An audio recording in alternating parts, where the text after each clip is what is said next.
台南市关护协会主要工作是到台南市各级学校进行法治教育宣传，定期举办青少年法治教育成长营，帮助台南地方法院受到保护管束处分的贫困少年家庭，并配合送暖以及生活上的协助等等。为协助关护协会关怀送暖服务，议员李启伟特别发起号召，邀集社会上有爱心的企业、善心人士共同来献爱。在我们李议员的协助之下，我们社会热心人士来协助我们台南市关护协会提供各项物资跟辅助金，那我们共同来为这些飞行有偏差行为的少年，还有他的家庭做适当的协助。我想我们希望期待的一个是和谐跟安定的社会。那真的非常感谢我们社心人士一个正能量的这个善的这个传递，很感谢安尼社会上一寡这善心的人士有那透由我们这个退休的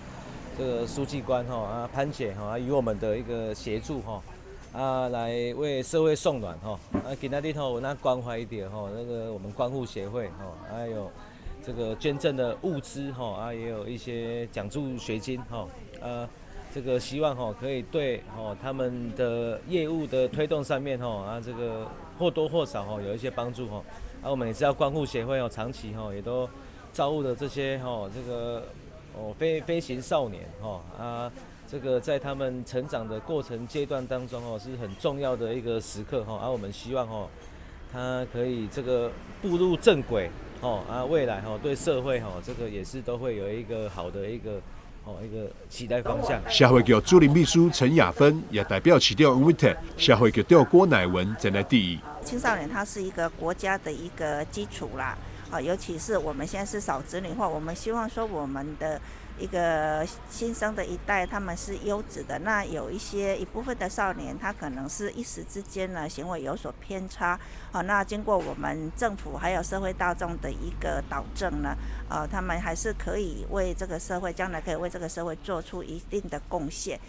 参与爱心捐款以及物资募集的单位有少光实业公司、季允山、季代春草、杨义宁遗书、陈建云、叶秀棉、盛强企业公司、宝达乡企业公司、和裕医疗器材行等，总共募集善款15万6千块，以及1000公斤的白米等生活物资，将全数捐予台南市关护协会，作为关怀飞行少年用途。